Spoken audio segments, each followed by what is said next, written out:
Hi, Great. welcome back. Today we've got Justin Liu here from Zero AD. He has a long history in e-commerce and online retail, brings this wealth of knowledge to Australia, has recently relocated here from the UK, and he has created and runs an agency that specialises in e-commerce. So given how important e-commerce is at the moment, we thought we'd invite Justin in to have a chat and give us and impart some of the knowledge to many businesses that find the digital space quite scary. So welcome, Justin. Yeah, cheers, Rana. Thank you Yeah, very thanks for much for joining us, having me. Justin. Cheers, Andrew. Yeah, thanks So for having me on. And no, after keep you, going. I was just going to So, say thanks for having me on, and yeah, it's an interesting time, isn't it? So, and how Yes. are you finding it at the moment? How good. Yeah, busy, and a lot of people are kind of. It's a strange time to. It's a good way to kind of meet people. Having just been in Australia for 6 months now, that I'm getting in contact with people. Kind of, it's easy to Zoom people and just spending more time with people. And the barriers have come down a lot because of the tech. So it's been good for me, just as a way of talking.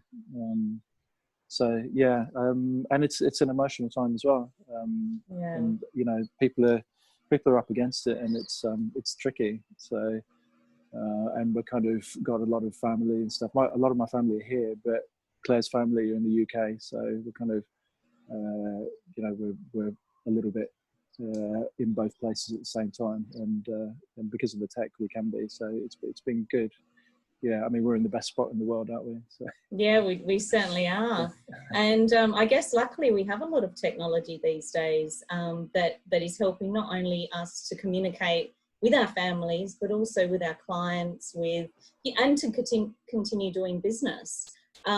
So how are you finding? Are you finding that a lot of clients in Australia are now thinking more seriously about technology and going into the online space and offering, I guess, services and products in different ways rather than just bricks and mortar?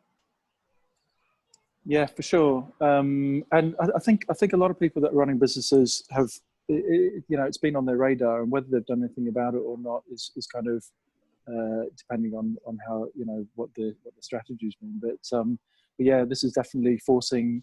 I mean, for business owners, it's forcing your customers online, which is a big deal. It's something that is, I think, stopped a lot of companies kind of saying, well, if we put the effort into this, who's to say that anyone's going to visit the website? Whereas now, I mean, unfortunately, we've got a bit of a captive audience. So if you can get yourself online, then people will see you more so than they would have done a month ago.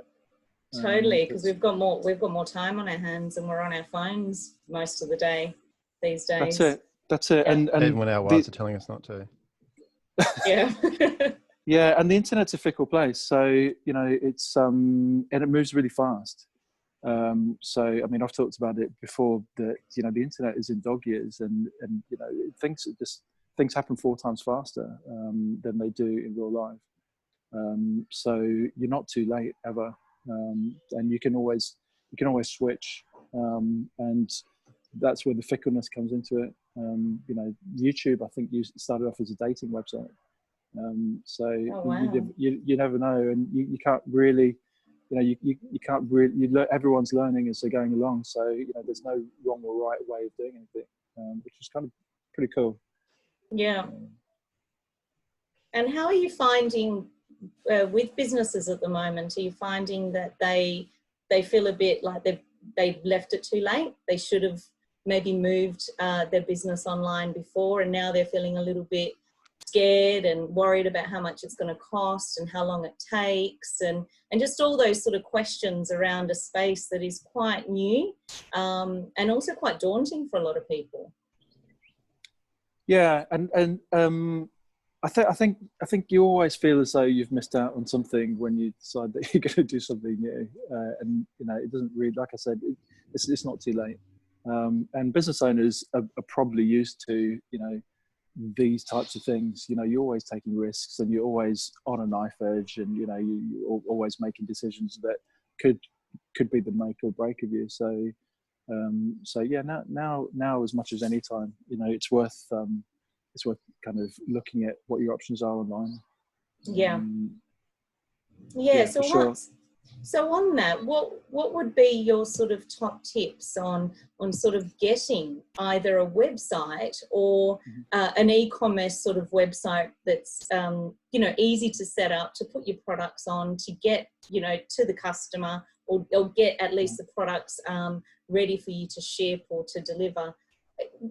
Where should people go, and what are the options that they have?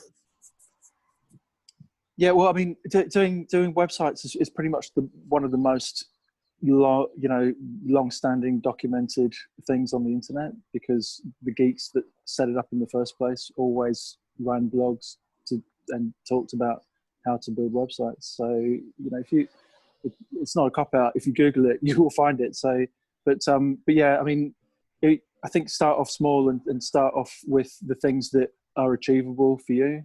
I mean, I always say, try and automate the things that you don't like doing. So if you don't particularly like picking the phone up to people, then compile an email list and get yourself registered on Google Local as a business, so that you come up on the maps. And that's quite a quick and easy win in terms of getting Google results. It's just registering with them. It does take a while to get a postcard through. So if you can do it with a phone call, they'll need to verify who you are and stuff. Oh, right. I didn't know they did that. Yeah, if you can get on there as soon as possible. And while we're on the subject of that, if you can start getting reviews, then that really helps. And I mean, even without having a website, if you've got your Google Local profile looking good, that's a really, really good start, and it doesn't cost you anything apart from time. So yeah, I mean, the DIY e-commerce stuff, there's heaps around, and it's well documented, and it's cheap. It's just a case of deciding how much your time's worth, and whether you want to suddenly become a techie. And a lot of companies will pass that over to their marketing people. The marketing people will be like, just because I can make a banner doesn't mean that I can build a website and run campaigns and that kind of stuff. So and business owners are the same, or they give it to their niece or nephew to do because they're vaguely computer literate and stuff like that. But it's like running another shop. It's like having another physical shop, and the potentially the costs involved can be the same. I mean, you wouldn't think twice about spending, well, you might do, depending on who you are, but you might spend 50 grand on a shop fit, and get people in and do the new floor and do the shelving and stuff like that. I mean, I've worked in retail for a long time, and 50 grand will just go. Whereas there's a psychological barrier that if you say to someone, you're going to spend 50 grand on a bunch of pixels on a screen, then it's like, oh, wow, okay, why? So, I could get my cousin to do it, type thing. So, and, a lot of people start off doing that and realize that, they have got a network of people that they can, that's how I started. I have a network of people that I knew needed websites. So you can do that with your reviews as well, is just tap up all your existing customers and just say, please just help us out with a review. It just takes 5 minutes. And get your friends and family to review your company, and just kind of those stars are really important. So does that help with search engine optimization, having those reviews on Google? Yeah, if you display them in your website, yeah, for sure. But even just normal, no SEO at all. The Google do prioritize their own services. So Yeah, sure. if you can get Google reviews, or if you can use YouTube, or just have a look at all the companies that Google own and just use those. Yes. So because they'll always prioritize them. So yeah. Interesting. Good tips there. We'll have to make a list of the Google companies and get involved. Yeah. If we're not already, I mean, most people use Google to a fairly good extent as it is, don't they? Yeah. I mean, they've kind of got it sewn up. But I mean, Facebook's also good for communicating with the customers, and And you can sell through Facebook, and you can sell through Instagram as well. So there's heaps. I mean, yeah, carry on. So on that, so for someone who is maybe got a very small, clothing shop or a giftware shop, is that something they should be looking at doing? Putting their products on Facebook Marketplace or using Instagram, the e-commerce platform through Instagram, or really should they be investing in something that's a bit more robust and will last longer and be more controllable for them? Yeah, I mean, that's the thing, is that if you're Hillsies, then give us a call, because yeah, I'd love to do Hillsies website, because I've worked in fashion retail for so long. But I mean, if you're a shop owner and and people aren't coming through your door and you're committed to having staff and stuff like that, then now's a good time to get your stock, take photos of it, and whether you put it on a DIY platform or a social media platform to sell it is up to you. But now's a good time to kind of get yourself in a place where you can do stuff like that. If you've, it's a good way of feeling as though you're doing something, contributing towards your company, rather than just sitting around hoping that this is going to end. That's right. But yeah, there's so many options. I think what I've tended to see is that people will build a platform and then they'll integrate into the social media rather than use social media as a primary thing. But I mean, that like, as an independent, if you're selling, say, handmade jewelry or something, and you might want to just use Instagram because your pieces are small. But if you're a retailer, there'll be a certain kudos involved in not having a website that people might say, well, how come you haven't got a website? I guess that is like trying to operate without a business card. It's just one of them things. So sure. So I would recommend having it, and then if you're gonna, maybe don't go too cheap on it, so that you've got, don't have the Wix logo on the bottom of your website, because it kind of looks like you're a cheapskate. Yeah. But yeah, there's not a bad time for retailers, and like I say, if you've got spare capacity and staff, then it's a great time to get them kind of trained up. There's a big workflow learning curve in running a business. So I was at the shed yesterday, and they're fulfilling orders, like pre-order boxes, and then while I was there, someone was like, "Oh, such and such didn't get their eggs in their box." So, and this kind of thing happens all the time in fulfilling online orders, that someone will put something in the wrong box. There needs to be a workflow, and it's really confusing to begin with. So Donna's just sorted out a spreadsheet so that she's got everyone organised and can tick them off and say what's what, and that runs all the way through.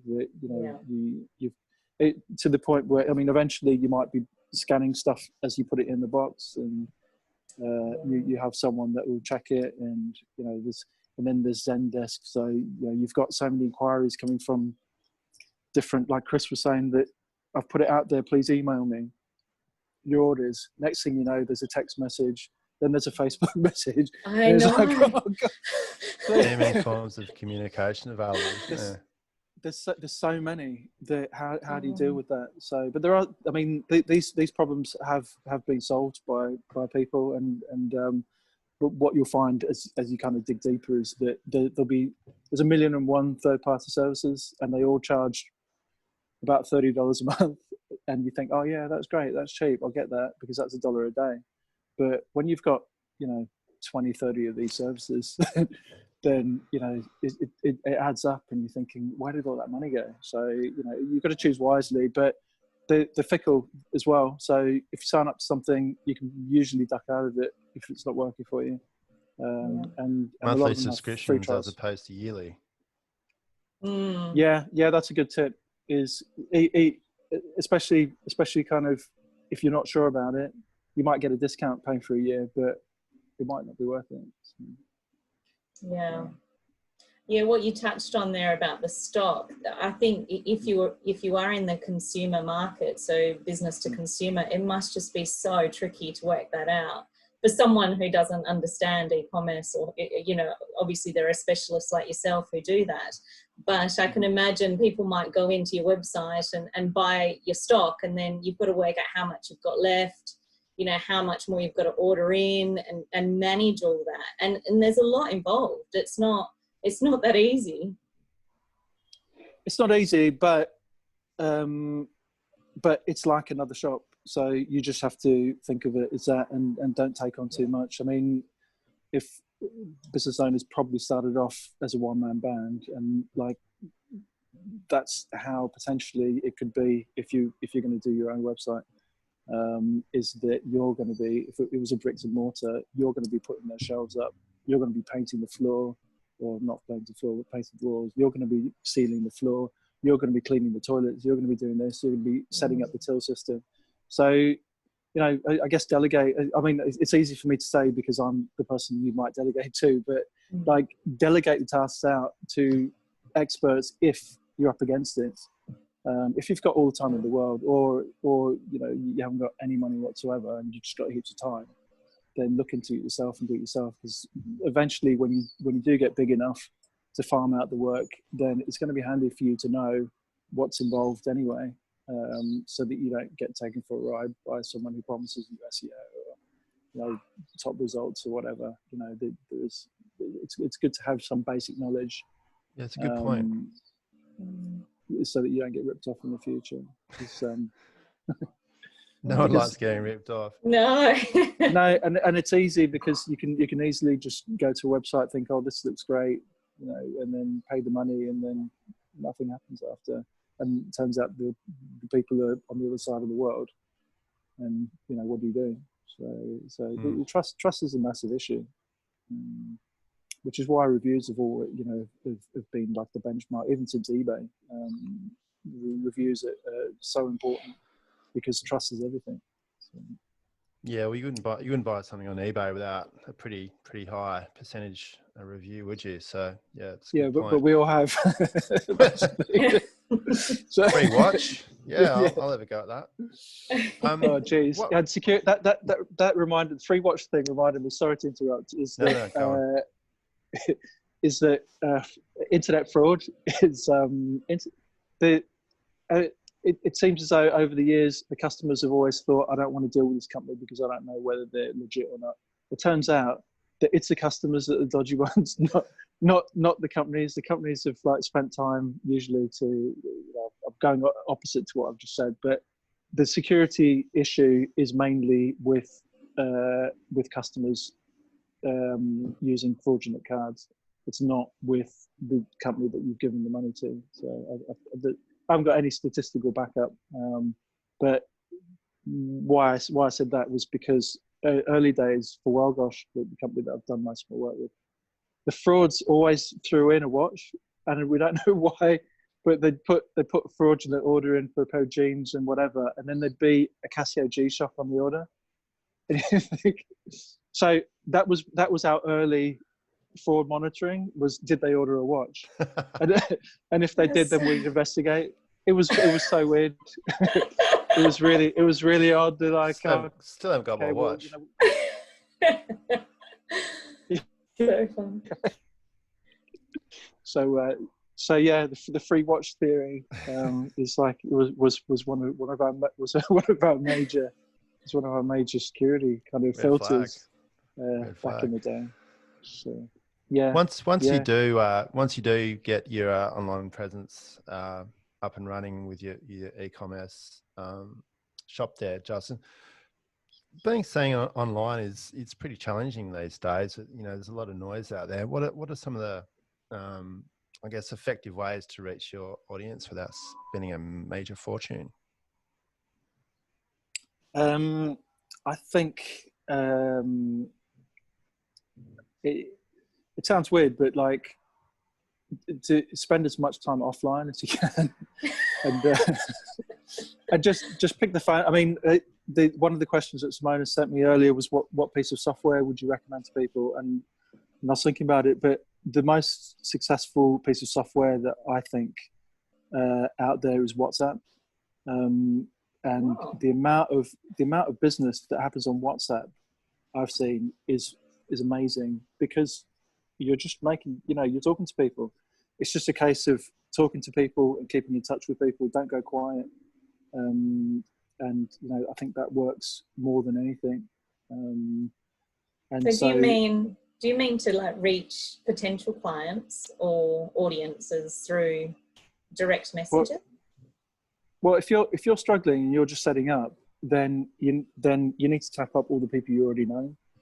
Yeah. So that's where you can ping a message to such and such and say, look, I've just set up a shop. Can you buy something off it from me? Or share it with your people, or, and just try and get it out there with people that you already know that, are going to spread the word for you. Because it doesn't cost you anything. And the SEO stuff can come, down the line, or advertising, like Facebook ads is probably one of the fastest ways to burn money I've ever seen. You can just rip through money, and you think, what is actually happening?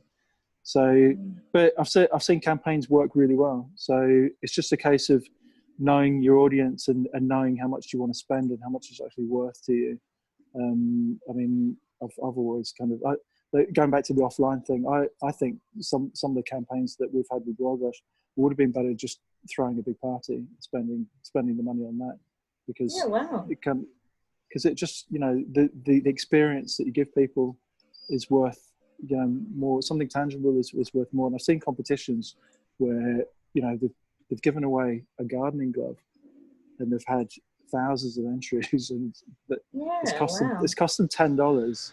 Gardening glove, I'll write that down. And, we'll have to use that. Yeah, we're all one. going to go to Bunnings now. Yeah, exactly. So there'll be no toilet roll and there'll be no gardening gloves in Boston. Yeah, exactly.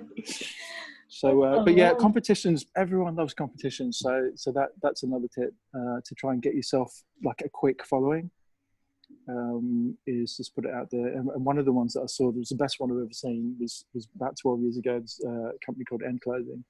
They decided to promote $1 million giveaway. But what they did was they gave well, it wasn't really dollars, it was £1 million actually. So they gave away a £10 gift voucher to the first 100,000 people that followed them, which is £1 million. Yeah.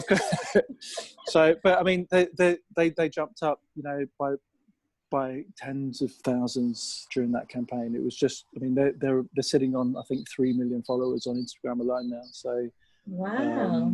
So it's just like that big burst and like that snowball effect, and just the sticky ball and all those theories. It's just kind of the more, if you can gain momentum in something and just ride the wave. But that's a good one. The local term, just ride the wave. Yeah. Like, if you can feel it, you can feel it coming. But yeah, I mean, it doesn't have to be expensive, and depending on your business, I mean, there's no point in doing a fun giveaway if you're like quite a straight-laced company. But there's heaps of fun companies around here. So, and there's always we're surrounded by wineries, so there's no shortage of prizes that you could give away. That's right. I might be drinking a couple of prizes later on tonight, I think. That's right. We're recording this on a Friday, so. Yeah, exactly. It's isolation. It doesn't need to be a Friday, Simona. That is very true. Yeah. That's right. And like, just imagine that, because the borders are sealed, but like, just imagine they never reopen them. So we'd have to only drink the stock. And it'd be wine and crayfish. So and salmon. Yeah. Yeah. So, lovely Australian Jewfish. So that's it. So I mean, this area is brilliant, and it's just a case of riding it and making sure that your businesses and your families and everyone's kind of ticking over. So and like e-commerce is one way that everyone knows that it's been going that way for years and years. It's just if if this happens to be the push that gets you there, then so be it. You know, it is what it is. But it's not too late, and it doesn't have to be expensive if if you're willing to kind of take a steep learning curve, or rely on people that have been doing it for quite a long time. So. Mm. That's fantastic, Justin. Really good tips there. I think I'll go away and have a think about some of the stuff you've just said. I'll go get some gardening gloves, I think, and put it on our website. Yeah, right. No, that's brilliant. Thank you so much for imparting all this knowledge. Now, before you go, what would you like to leave with the business and local community? What sort of knowledge or advice would you like to impart? Can I give a teaser on the community commerce project? Yeah, of course you can. Yeah. So I've been working on a project with Emma Morgan to help to pretty much start a community commerce where local businesses can get online and sell their stuff really quick and free of charge. So I'm working on that at the moment, and you'll be able to. It's like a marketplace. So we'll be highlighting local businesses and the transactions will all be secure and within the framework that I've built. So yeah, that's really exciting news. So yeah, brilliant. It should be good. So when are you launching the marketplace, just out of interest? Soon. So at the moment we're collecting vendors together, so as soon as we get enough people that we think, I think if we get 10 really good vendors, then we'll start kind of inviting people in. I've done the test transactions already, so it's looking good, and everyone that I speak to about it is like, oh wow, it's quite exciting, really. Yeah, definitely. Yeah, congrats to you and Emma for putting our Southwest website together. It's a fantastic resource, and look forward to seeing the e-commerce section of that grow. Yeah, definitely. Cheers, we look forward to interviewing you and Emma when it's up and running, so we can maybe get a sneak peek of how it's going to work. Because I think it's exciting for the region. Yeah, for sure. And like in dog years, it's like it'd probably be next week. So sure. So things are moving fast, and so it might be next week that we release a beta version of it at least. That's what we're hoping anyway. So we're just kind of working around the clock, and the days are merging into each other. So like I said earlier, there's no school holidays for our kids. They don't even know about it. So and we're working weekends, and so it's just it's kind of all just merging in together. Yeah. It's good. It's creative, and it's building innovation within us to do something different. It's great. Yeah, 100%. Yeah. So nice one, guys. Thank you. Well, before you go, where can people reach out to you? Where can they find you in case they need some help? On my website, so 0ad.com.au, or they can contact me and Emma on our southwest.com.au.